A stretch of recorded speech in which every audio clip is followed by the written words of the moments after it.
काया चान एक ऐसी लड़की है जिससे सब डरते हैं क्योंकि कभी कभी वो वाकई खौफनाक हो जाती है। एक खूबसूरत दिन जब किंडरगार्टन में कई बच्चे खेल के मैदान में मजे कर रहे हैं, एक छोटी सी लड़की झूले पे खेल रही है और अपनी दोस्त से कहती है कि उसे जोर से धक्का दे। उसी वक्त कुछ चीज उसे बड़ी शिद्दत से धक्का देती है और वो छोटी लड़की जमीन पर गिर जाती है और रोने लगती है। थोड़ी देर बाद टीचर चाहे उस लड़की के सर पर आइस पैक रख रही हैं जो गिरी थी और नोट करती हैं कि हाल ही में बच्चे काफी बार झूले से गिर रहे हैं। टीचर अकीरा कहती हैं कि ये बच्चों के लिए काफी आम बात है, लेकिन चाय इससे इत्तेफाक नहीं करती और बताती हैं कि ये सिर्फ एक हफ्ते में 5वीं बार हुआ है। उसी वक्त बच्चे चीखने लगते, टीचर चाहे काया फिर लड़ रही है। और वो रही काया अपने बाजू फैलाए झूलों के सामने खड़ी है, एक लड़के को झूला इस्तेमाल करने से रोक रही है। लड़का झुंझला जाता है क्योंकि वो खास तौर पर उसी झूले पर झूलना चाहता है, लेकिन काया मजबूती से कहती है तुम नहीं कर सकते, बिल्कुल नहीं। चाय आकर उसे रोकने को कहती है, काया तुम हमेशा किसी न किसी को तंग करती रहती हो। काया गुस्से से छोटा सा मुंह बनाती है। उसी लम्हे कुछ असातिज़ा आपस में चामगुइयां करते हैं कि चे नई टीचर हैं और काया उनके हिस्से में आ गई है। बज़ाहिर काया की पिछली टीचर ने आखिरकार नौकरी छोड़ दी क्योंकि वो इस लड़की से निमटते निमटते तकरीबन पागल हो गई थी। लगता है काया हमेशा लड़ती रहती है और उसातिज़ा उम्मीद कर रहे हैं कि चे उसकी देखभाल का दबाव बर्दाश्त कर सकेंगी। जब चाय काया को समझाने की कोशिश कर रही होती है तो छोटी बच्ची उस मौके का फायदा उठाकर भाग जाती है और चाय उसके पीछे दौड़ती है। उसी वक्त लड़का मौके से फायदा उठाता है क्योंकि अब काया वहां नहीं है कि उसे रोके और झूले पर चल जाता है। लेकिन जैसे ही वो मजा लेना शुरू करता है, माहौल एकदम बदल जाता है। फजा भारी हो जाती है और एक डरावना हाथ उसे झूला देने लगता है। शुरू में तो उसे मजा आता है, लेकिन फिर उसे बहुत जोर से बहुत ऊंचा झूला दिया जाता है और वो घबरा जाता है। वो मिन्नत करता है, रुक जाओ, बराहे मेहरबानी रुक जाओ। उसी वक्त काया आती है, झूले की जंजीर पकड़कर लड़के को नीचे गिरा देती है। वो हुक्म देती है, यहाँ से निकल जाओ, लेकिन लड़के को लगता है कि वही उसे इस तरह झूला दे रही थी। ताहम जैसे ही काया खुद झूले पर बैठती है, उसे भी जबरदस्त ताकत से झूला दिया जाता है और लड़के को एहसास होता है कि उसे झूला देने वाली वो नहीं थी। काया के चेहरे के तासुरात बदले बगैर ही वो बहुत ऊंचा उछल जाती है और इसी लम्हे जमीन पर एक स्याह गाढ़ा दाग नमूदार होता है। एक अफरीद जिसका मुंह बहुत बड़ा है, नमूदार होता है, उसके मुंह से हाथ निकलते हैं जो पूरी ताकत से काया को झूला देते हैं। लेकिन उससे पहले कि वो गिर सके, काया अपनी असल ताकत जाहिर करती है और अफरीद पर एक जबरदस्त मुक्का मारती है जिससे वो फौरन नीस्तो नाबूद हो जाता है। इसी वक्त हमें पता चलता है कि काया के पास दरअसल जबरदस्त जहनी ताकतें हैं। अफरीद को शिकस्त देने के बाद काया लड़के की तरफ हाथ बढ़ाती है और मुस्कुराते हुए कहती है, डरो मत, अब सब कुछ ठीक है, क्या तुम मेरे साथ झूला झूलना चाहोगे? लड़का जो बुरी तरह डर चुका है चीखता हुआ भाग जाता है। अब मुझे झूले से डर लगता है और खास तौर पर तुमसे। काया उदास हो जाती है और आहिस्ता से कहती है, मैं डरावनी नहीं हूँ। टीचर चाय ने सब कुछ देख लिया और हमें अंदाजा होता है कि वो भी इन अफरीतों को देख सकती हैं। बाद में एक लड़की वेयर इज इट के साथ खेल रही होती है, फाउंड इट, पिकाबो किताब। वो सादा खेल से बहुत खुश है, लेकिन जब वो अगला सफा खोलती है तो किताब से एक स्याह रोशनी निकलती है जो लड़की को मफलूज कर देती है। उसी वक्त इकरा को एक वालिदैन की तरफ से फोन आता है कि उनकी बेटी आज नहीं आएगी। जब वो चाय को बताने जाती है तो वो चाय और काया को उस किताब पर खींचातानी करते हुए देखती है जो वो छोटी लड़की पहले पढ़ रही थी। काया किताब को छोड़े बगैर कहती है, ये वाली मन है। छोटी लड़की गुस्से में कहती है, मुझे तुमसे नफरत है काया, और वहां से चली जाती है। चाय पूछती है, काया क्या तुम्हें ये किताब इतनी ज्यादा चाहिए? लेकिन जब वो पीछे मुड़ती है तो काया पहले ही किताब छोड़ चुकी होती है। सिर्फ एक टेप का टुकड़ा रह जाता है जो किसी को उसे खोलने से रोकता है। चाय थक कर कहती है, मैं समझ नहीं पा रही कि तुम क्या सोच रही हो। इकरा से कहती है कि इस बारे में ज्यादा फिक्र ना करे वरना वो पागल हो जाएगी। वो मजीद कहती है, कुछ बच्चे फितरतन ही बदतमीज होते हैं। चाय फिक्रमंद होकर सोचती है कि काया जो कर रही है वो ना इत्तेफाकी है ना बचकाना। झूले वाले अफरीद को हराने के बाद कुछ बुरा नहीं हुआ। उसे लगता है शायद इस किताब में भी कोई अफरीद है। वो उसे महज वहम समझकर झुठलाती है, मगर तजस्सुस उसे मजबूर करता है। किताब खोलने पर उसे काया का टेप लगा हुआ सफा मिलता है। सब कुछ समझते हुए वो दौड़कर बाहर जाती है और देखती है कि काया कई किताबों पर टेप लगा रही है। वो काया के हाथ से किताब छीन लेती है। तुम ये नहीं कर सकती, अब कोई भी उन्हें पढ़ नहीं सकेगा। चाय गुस्से से फट पड़ती और जोर से चीखती है, काया सारी किताबें वापस रखो जो तुमने खराब की हैं। इसकी चीख इतनी जोरदार होती है कि असातिज़ा हंस पड़ते हैं क्योंकि वो पहले ही देख चुके हैं कि काया ने चिये को पागल कर दिया है। किताबें तरतीब देते हुए चाय को एहसास होता है कि यहाँ तो बेशुमार किताबें हैं और वो काफी दिल शिकस्ता हो जाती है। काया कहती है, इनमें से कोई भी नहीं खुल सकती और कमरे से बाहर चली जाती है। चाय को गुस्सा आता है क्योंकि काया हमेशा यही कहती है, ये नहीं कर सकते, वो नहीं कर सकते, लेकिन कभी वजह नहीं बताती। फिर वो कुछ किताबें मुंतखब करती है ताकि उनसे टेप हटा सके, लेकिन उसे काया की वो पुरज़म आवाज याद आ जाती है, उन्हें नहीं खोल सकते। लेकिन चूंकि वो किताबों को इस हालत में नहीं छोड़ सकती, इसलिए वो फैसला करती है कि उन्हें वैसे ही खोल ले। जैसे ही वो एक टेप उतारती है, काया फौरन उसका एहसास कर लेती है और निंजा स्टाइल में दौड़ती हुई चाय को रोकने आ जाती है। चाय टेप हटाना मुकम्मल कर लेती है और इसे याद आता है कि बचपन में वो इसी तरह किताबों से खेला करती थी, तो वो थोड़ा सा खेलने का फैसला करती है। लेकिन जैसे ही वो सफा पलटती है, पकड़ लिया, एक अफरीत का चेहरा अचानक उसके सामने आ जाता है। वो खौफ के मारे किताब को दूर फेंक देती है। अफरीत मुकम्मल तौर पर किताब के अंदर से निकल आता है और चाय के बिल्कुल सामने आ जाता है, जो खौफ से साकित हो चुकी है। लेकिन जैसे ही अफरीत उस पर हमला करने वाला होता है, काया एक किताब से उसके सर पर जोरदार वार करती है और उसे फौरन खत्म कर देती है और कहती है, देखा, इसीलिए मैंने कहा था कि तुम इसे नहीं खोल सकती। चाय अभी तक सदमे में है, पूछती है, तुम्हें पहले से पता था कि ये होने वाला है? काया सर हिलाकर तस्दीक करती है। तब आखिरकार चई को एहसास होता है कि काया तो शुरू से सबकी हिफाजत कर रही थी। उसी वक्त दूसरी टीचर काया को लेने आती है और उसे घसीट कर दूसरे कमरे में ले जाती है। घसीटे जाते हुए काया किताबों की तरफ इशारा करती है और कहती है, चाहिए सब की सब नहीं। चाहिए जानकर हैरान रह जाती है कि इन सब किताबों के अंदर अफरीत छुपे हुए हैं। तो काया के हुक्म के मुताबिक चीए सबसे बेवकूफाना तरीके से किताबों से जान छुड़ाती है, यानी उन्हें सीधा सड़क के बीच में फेंक देती है। लेकिन प्रिंसिपल किताबें देख लेता है और दोबारा उठा लेता है।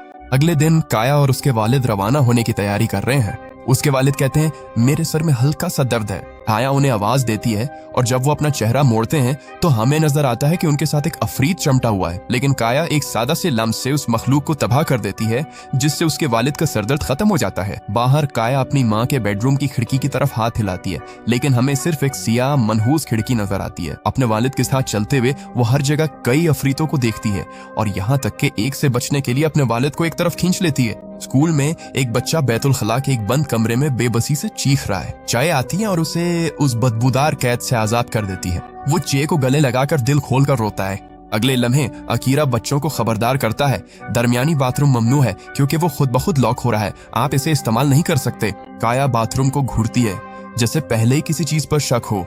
उसी वक्त एक छोटी लड़की दौड़ती हुई आती है, बहुत ही बेचैन होकर मिन्नत करती है, काया मुझे पहले बाथरूम जाने दो। काया जवाब देती है, जाओ, लेकिन जिस पर टेप लगी है वो इस्तेमाल नहीं कर सकती। लेकिन लड़की को वाकई बहुत जोर की हाजत है, तकरीबन उसकी पैंट गीली होने वाली है और वो घबरा रही है। काया कहती है, टीचर ने कहा है कि रोकना नहीं है, लेकिन छोटी लड़की जवाब देती है, मैं क्या करूं, मैं खेल रही थी। फिर छोटी लड़की फैसला करती है, मैं इसी बाथरूम में जाऊंगी, देखना काया। काया फौरन इनकार करती है, नहीं, टीचर नाराज हो जाएगी और तुम लाजमी अंदर लॉक हो जाओगी।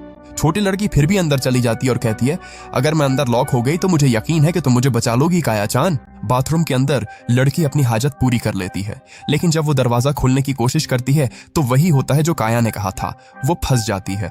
वो सोचती है कि काया को आवाज देकर दरवाजा खुलवाए, लेकिन जब वो मुंह खोलती है तो उसे याद आता है कि काया टीचर को बुला लेगी और टीचर नाराज हो जाएगी, इसलिए वो मदद के लिए आवाज ना देने का फैसला करती है। लेकिन फिर वो नतीजा अखज़ करती है, अगर मैं यहाँ हमेशा के लिए रह गई तो मैं एक छोटे ढांचे में बदल जाऊंगी। वो घबराहट में मुब्तला हो जाती है और दरवाजे की कुंडी खींचने लगती है।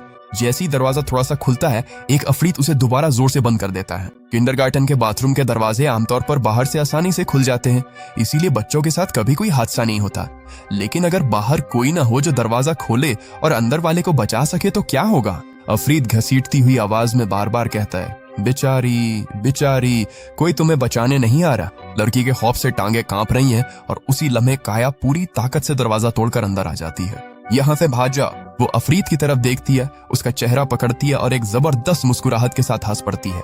असल में लड़की ने उससे मदद मांगी थी, पहली बार वो ये सब किसी की दरखास्त पर कर रही है और यही बात उसे बहुत खुश कर देती है। इसलिए वो मोहब्बत से अफरीत को टॉयलेट में ठोंस देती है और फ्लश कर देती है।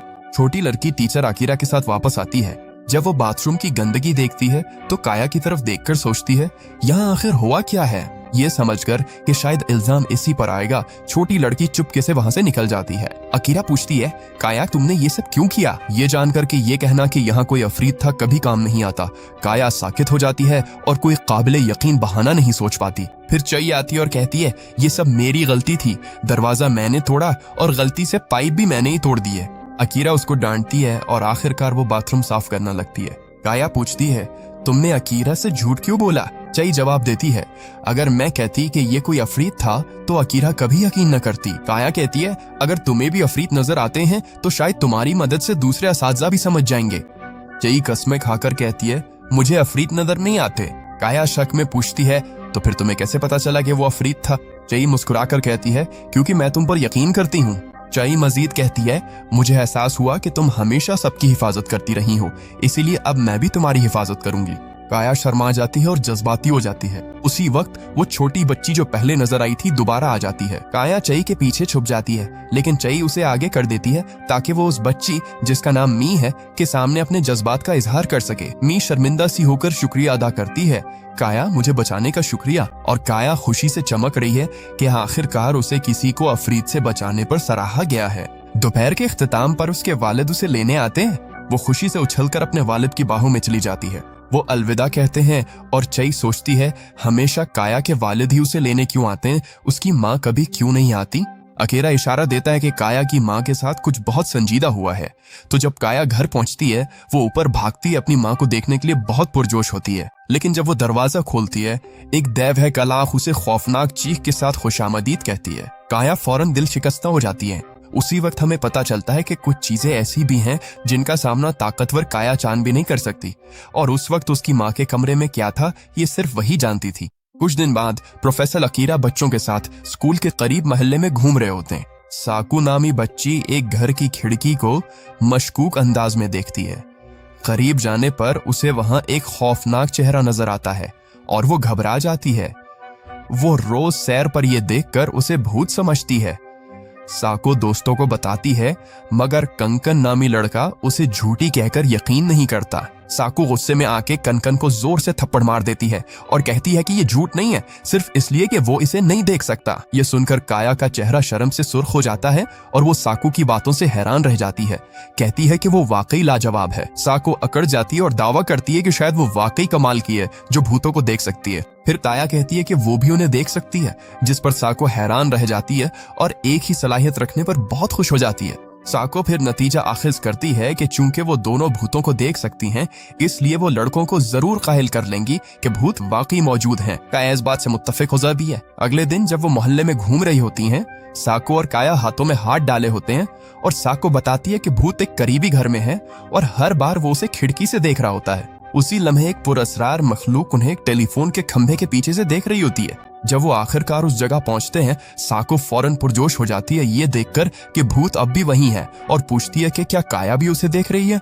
काया कहती है हाँ, लेकिन साको के बरक्स काया एक बिल्कुल मुख्तलिफ भूत देख रही है। वो भूत उनके सामने खौफनाक अंदाज में जाहिर होता है और चीखता है, मत देखो मत देखो मत देखो। साको इस भूत को नहीं देख सकती, इसलिए काया उसे एक सादा सा मुक्का मारकर भगा देती है, जिससे साको चौंक जाती है। काया पूछती है कि क्या वो ठीक है, लेकिन साको बिल्कुल उलझन में है। काया खिड़की की तरफ देखती है और आखिरकार वो खौफनाक चेहरा देख लेती है, लेकिन उसके तासुरात वैसे नहीं होते जैसे वो कोई भूत या रूह देखती हो। चिये ने आके पूछा, क्या हो रहा है? काया बोली, उसने भूत हरा दिया, पर वो अब भी खिड़की में है। साको को लगा चिये को यकीन नहीं। उसने जोर देकर कहा, ये सच है, और उसे खिड़की की तरफ देखने को कहा। तो चिये खिड़की की तरफ देखती है और जब वो खौफनाक चेहरा देखती है तो उसका चेहरा बिल्कुल बदल जाता है। थोड़ी देर बाद असातिज़ा चिये के इर्द गिर्द जमा हो जाते हैं, जो साफ जाहिर है कि खौफजदा है। उसी वक्त हमें एहसास होता है कि खिड़की में नजर आने वाला चेहरा कोई भूत नहीं था, बल्कि वो एक शख्स था जो पहले ही इंतकाल कर चुका था, और जिस भूत को काया ने शिकस्त दी थी वो दरअसल उसी शख्स की रूह थी। खुशकिस्मती से काया और साको को इस संगीन सूरत हाल का अंदाजा नहीं हुआ जिसमें वो शामिल हो गई थीं, क्योंकि वो दिलो जान से यकीन रखती हैं कि जो कुछ उन्होंने देखा वो एक भूत था। और बच्चों को सदमा से बचाने के लिए असातिज़ा ने फैसला किया कि मामला यहीं खत्म कर दिया जाए। अगले दिन काया और उसके वालिद स्कूल जा रहे होते हैं, लेकिन एक पुरअसरार शख्स उनका पीछा कर रहा होता है। स्कूल में असातिज़ा को खबरदार किया जाता है कि 30 से 50 साल की उम्र का एक मशकूक आदमी इलाके में घूमता हुआ देखा गया है, और उन्हें मोहतात रहने की हिदायत दी जाती है, क्योंकि हाल ही में बच्चों के लापता होने के कई वाकयात पेश आए हैं। रिपोर्ट्स के मुताबिक बच्चे पूरे दिन के लिए गायब हो जाते हैं और फिर पुरअसरार तौर पर घर वापस आकर दावा करते हैं कि वो वापस आने से कुछ लम्हे पहले अपनी माँ के साथ थे। असातिज़ा खौफजदा हो जाते हैं और प्रिंसिपल उन्हें हिदायत देता है कि वो बहुत ज्यादा चौकन्ना रहे, क्योंकि इसी दिन वो बच्चों के साथ पब्लिक पार्क जा रहे हैं। कुछ घंटे बाद असातिज़ा और बच्चे पब्लिक पार्क पहुंच जाते हैं। अकेला बच्चों को हिदायत देता है कि वो कहीं भी ना जाएं जहां से उस्ताजा उन्हें ना देख सकें और किसी भी सूरत में अजनबियों के पीछे ना जाएं। मगर दरख्त के पीछे से दोबारा एक परअसरार मखलूक काया को देख रही थी। एक बच्ची ने काया के सर पर फूलों का ताज रखा, जिससे वो खुश और उसकी महारत से मुतासिर हुई। इस छोटी बच्ची का नाम यूजो है और वो कहती है कि उसकी माँ ने उसे ये सिखाया है। माँ का लफ्ज सुनकर काया थोड़ी उदास हो जाती है। काया फिर यूजो से कहती है कि उसे भी फूलों का ताज बनाना सिखाए और यूजो मान जाती है, इसलिए वो काया को सिखाना शुरू कर देती है। काया ताज बनाने के लिए एक फूल उठाती है, लेकिन जब वो पीछे मुड़ती है तो यूजो जंगल में गायब हो चुकी होती है। अपनी दोस्त की फिक्र में काया जंगल की तरफ दौड़ती है, लेकिन एक बार फिर कोई उसका पीछा कर रहा होता है। चिए फौरन नोट करती है कि काया और यूजो गायब हैं और उन्हें ढूंढने के लिए दौड़ पड़ती है। काया यूजो को ढूंढ लेती है और कहती है कि मिस आकिरा इन दोनों पर बहुत नाराज होने वाली हैं। यूजो को जंगल से माँ की आवाज आती है, फिर उसकी माँ जाहिर होती है और यूजो काया का तारुफ करवाती है। काया आवाज सुनकर फौरन समझ जाती है कि ये उसकी असल माँ नहीं। वो औरत यूजो को साथ चलने का कहती है, मगर काया यूजो का हाथ पकड़कर कहती है, तुम नहीं जा सकती, ये तुम्हारी माँ है, लेकिन तुम नहीं जा सकती। यूजो हैरान है कि काया उसे क्यों रोक रही है, जबकि वो औरत उसे मुसलसल पुकारती रहती है। यूजो काया से झुंझला जाती है, जो किसी भी सूरत उसका हाथ छोड़ने को तैयार नहीं होती।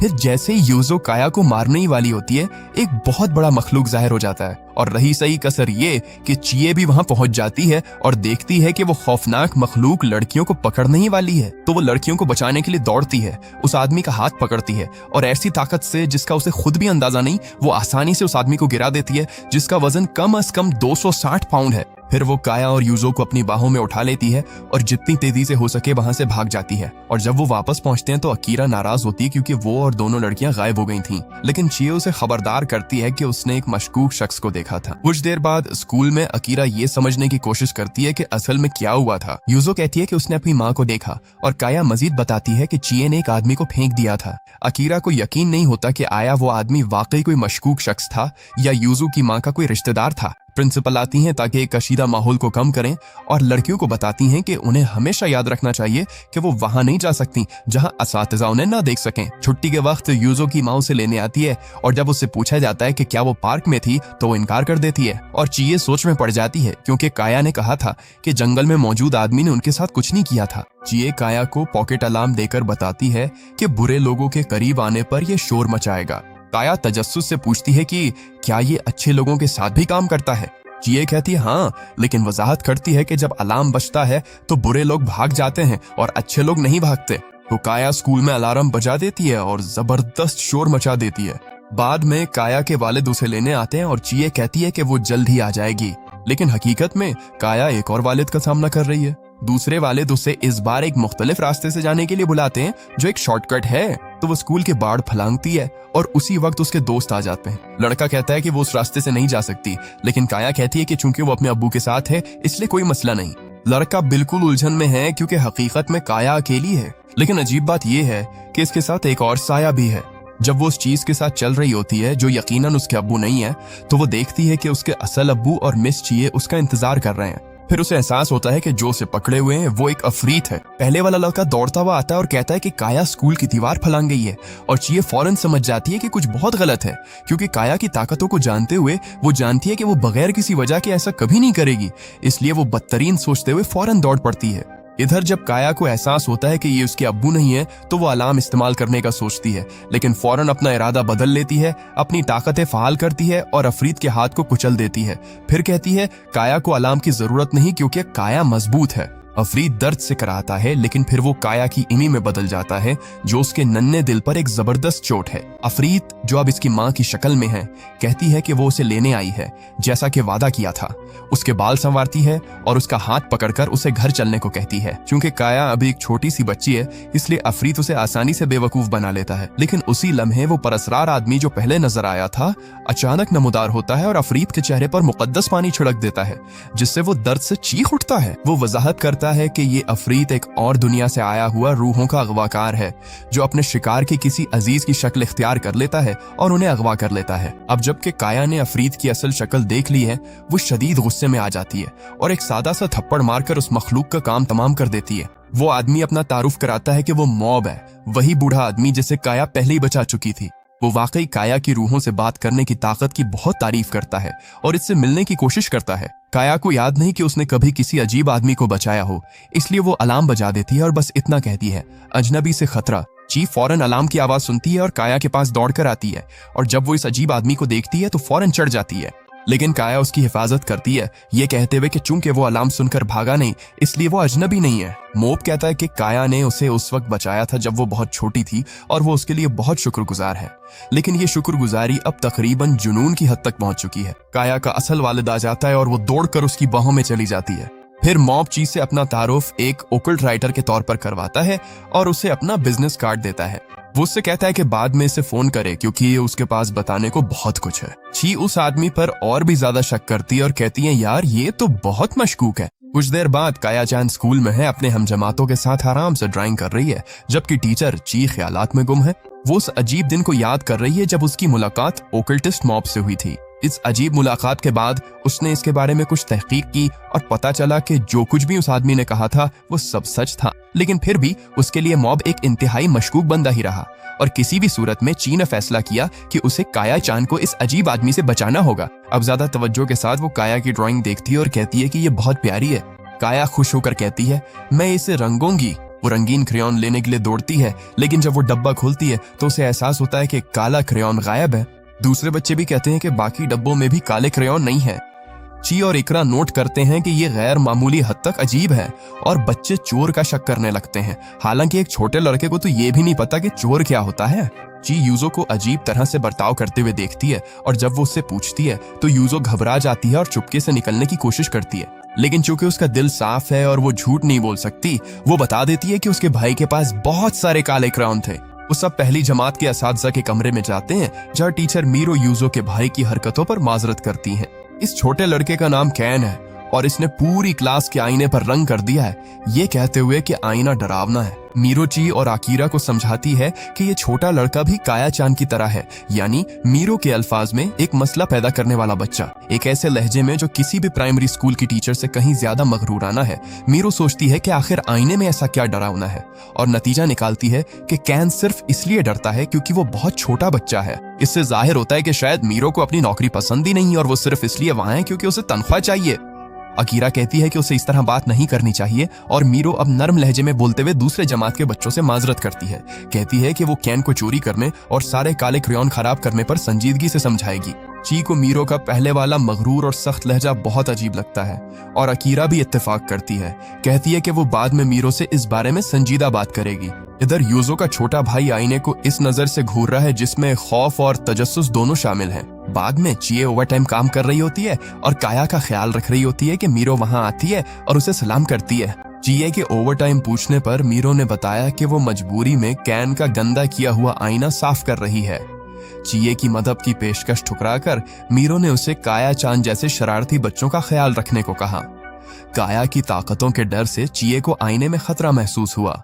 उसने दोबारा मदद चाही, मगर मीरो फिर न मानी। उसके बाद मीरू सफाई शुरू करती है, लेकिन जैसे ही वो कपड़े से शीशा साफ करती है, उसके अक्स में एक खौफनाक अफरीत उसके चेहरे पर कब्जा कर लेता है और उसकी गर्दन पकड़ लेता है, जिससे वो चीख उठती है। इस चीख की आवाज काया और चिए की तवज्जो अपनी तरफ खींच लेती है, तो काया उसे बचाने के लिए दौड़ पड़ती है। जब वो कमरे में पहुंचते हैं तो अफरीत मीरो की टांग पकड़कर ऐसे खींच रहा होता है जैसे वो उसे आईने के अंदर घसीटना चाहता हो, जबकि अफरीत चीख रहा होता है, मदद करो मदद करो।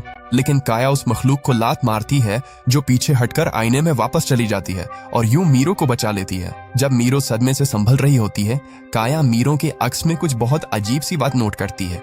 नाम और डिजाइन उल्टे नहीं है। ये बहुत ही अजीब है क्योंकि आईने हर चीज को उल्टा दिखाते हैं। और मामला उस वक्त और भी अजीब हो जाता है जब अगले दिन मीरो अपनी आम हालत से बिल्कुल मुख्तलिफ नजर आती। अब वो चिड़चिड़ी उस्तादा नहीं रही जो तलबा की शिकायतें करती रहती थी, बल्कि एक मेहरबान उस्तादा बन गई है। वो यहाँ तक कि यूजो और केन से भी पिछले दिन कही गई बातों पर माफी मांगती है। लेकिन इससे भी ज्यादा अजीब बात सामने आती है। मीरो के चेहरे पर जो तिल पहले बाएं तरफ था अब दाएं तरफ है और उसके कपड़ों पर लिखा नाम भी अब उल्टा हो गया है। जय मीरो की शख्सियत में इस बड़ी तब्दीली से बहुत मुतासिर होती है और कहती है कि उसे उस्ताद अकरा के लेक्चर से कुछ कम की तवक्को नहीं थी। लेकिन इकरा कहती है कि उसने अभी तक मीरू से पिछले दिन के बारे में बात भी नहीं की। उसी लम्हे आईने के अंबर से 2 हाथ जोर से बजते हैं, जैसे कोई बेताब होकर बाहर निकलना चाहता हो। बाद में सब तैराकी की क्लास के लिए जाते हैं और चाय बच्चों की तरह पुरजोश है। साको-चान अपना प्यारा स्विमिंग सूट दिखाती है जो उसकी माँ ने उसे दिया था, और जब वो काया को देखती है तो नोट करती है कि वो मुकम्मल तौर पर कपड़े पहने हुए हैं। काया कहती है कि वो धूप से जलना नहीं चाहती। केनकन आ जाता है और काया के लिबास का मजाक उड़ाने लगता है, लेकिन छोटी लड़कियां उसे काया को तंग नहीं करने देती और उसे भगा देती हैं। अकेला बच्चों को बुलाता है कि वो पूल में जाने से पहले वार्म अप करें, और काया पूल के बिल्कुल ऊपर एक भूत को देखती है, जैसे वो बच्चों के पूल में जाने का इंतजार कर रहा हो। थोड़ी देर बाद सब पूल में मजे कर रहे हैं सिवाय काया-चान के, क्योंकि उसे पूल से नफरत है और वो तैरना भी नहीं जानती। वो पोल के किनारे बैठी है, बिल्कुल उदास। कैनकन आकर उसका मजाक उड़ाता है और साको पूछती है कि क्या काया चाहती है कि वो कैनकन की पिटाई करे। चूंकि काया तैरना नहीं जानती, यूजो उसे एक किकबोर्ड देने की पेशकश करती है। इसी लम्हे कैनकन भूत से टकरा जाता है और पीछे मुड़कर माजरत करता है, ये समझकर कि वो किसी और बच्चे से टकरा गया है। लेकिन उसकी हैरत की बात यह है कि उसके पीछे कोई नहीं था।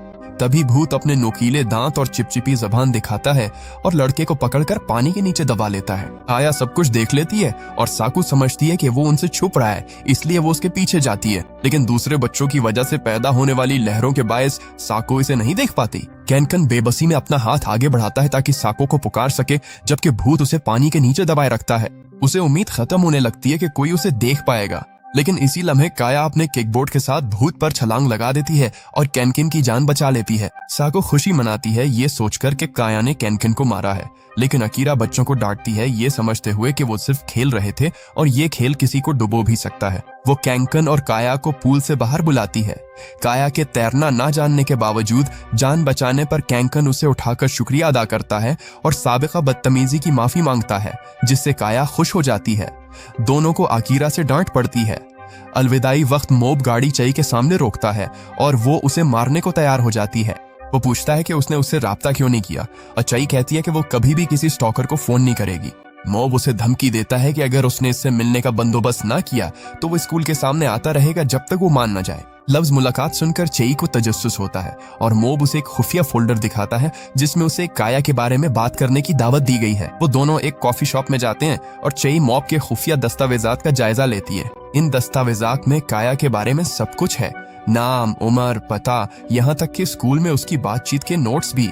ये सब कुछ बहुत मशकूक है। चई नतीजा खस करती है कि वो वाकई एक मुजरिम स्टॉकर है और चीख कर कहती है कि वो पुलिस को फोन कर रही है। जब वो पुलिस का नंबर मिलाती है तो वो इससे मिन्नत करता है कि उसकी कहानी सुन ले, क्योंकि अगर उसके इरादे बुरे होते तो वो ये सब कुछ उसे ना दिखाता।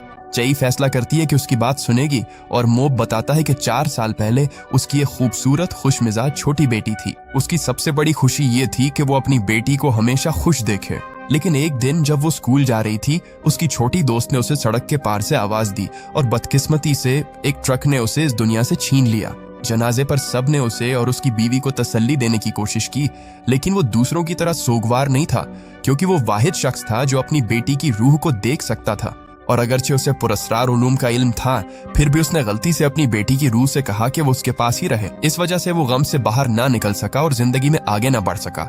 लेकिन इसकी बीवी इस बात को इस तरह नहीं देखती थी, क्योंकि मौत के बरक्स वो अपनी बेटी की रूह को नहीं देख सकती थी। अगरचे वो अब भी इससे मोहब्बत करती थी, उसने मौत से दूर रहने का फैसला किया, उस उम्मीद पर कि वो ये समझ जाएगा कि उनकी बेटी अब उनके दरमियान नहीं रही, और एक तहरीरी नोट छोड़ा, जब तुम पुरसुकून हो जाओगे मैं वापस आ जाऊंगी। मोब अपनी बेटी की रूह का उसी तरह ख्याल रखता रहा जैसे पहले करता था, मसलन उसे पार्क ले जाना। लेकिन चूंकि लोग इसे नहीं देख सकते थे, इसलिए उन्हें यह अजीब लगता था कि एक आदमी बिल्कुल किसी चीज के बगैर बैठा मुस्कुरा रहा है। लेकिन बदकिस्मती से उसके लिए रूहें ज्यादा देर तक जिंदा लोगों की दुनिया में नहीं रह सकती, वरना वो खौफनाक भूतों में बदल जाती हैं। और यही उसकी बेटी की रूह के साथ होने लगा। उसने कहा कि वो थक गई है, लेकिन मॉब ने सोचा कि ये आम इंसानों की थकन जैसी होगी, इसलिए उसने चंद दिन इंतजार किया कि शायद वो ठीक हो जाए। लेकिन जैसे जैसे दिन गुजरते गए, उसकी तब्दीली मजीद बिगड़ती गई, यहाँ तक कि वो मुकम्मल तौर पर एक भूत में बदल गई। ये सब कुछ सिर्फ इसलिए हुआ कि उसने अपनी बेटी से कहा था कि वो उसके साथ रहे। ये समझकर मॉब जिंदगी से हार मानने और अपनी बेटी के भूत के साथ अगले जहां जाने का सोचता है। लेकिन इसकी हैरत की बात ये होती है कि उसकी बेटी उन सब से कहती है कि वो उसकी माँ को भी ले आए। मोब टूट जाता है और उससे मिन्नतें करता है कि सिर्फ उसे ही ले जाए। इसी वक्त काया आती है और मॉब की बेटी के भूत को एक आम गुब्बारे की तरह फाड़ देती है और उसे इस चीज से बचा लेती है जो कभी उसकी बेटी थी। मॉब चाय को बताता है कि काया ने उसे एहसास दिलाया कि उसकी बेटी अब नहीं रही और उसकी शादी बचा ली। चाय कहती है वो समझती है कि मॉब काया की इज्जत करता है, मगर उसे स्टॉकर बनने के बजाय करीब जाने के बेहतर तरीके ढूंढने चाहिए। मॉब इत्तेफाक करते हुए कहता है कि वो अब तक फासले से काया की ताकतों पर तहकीक कर रहा था, लेकिन पिछले महीने साथियों की परेशान कन खबर ने सब बदल दिया। इन मालूमात से पता चला कि इस इलाके में एक घर है जिसे इंतहाई खतरनाक समझा जाता है और काफी तहकीक के बाद उन्होंने दरियाफ्त किया कि वो काया का घर है। और मॉब बहुत संजीदगी से कहता है इस घर के अंदर कुछ बहुत खतरनाक है। और बस आज के लिए इतना ही दोस्तों, देखने का शुक्रिया और अगली वीडियो में मुलाकात होगी।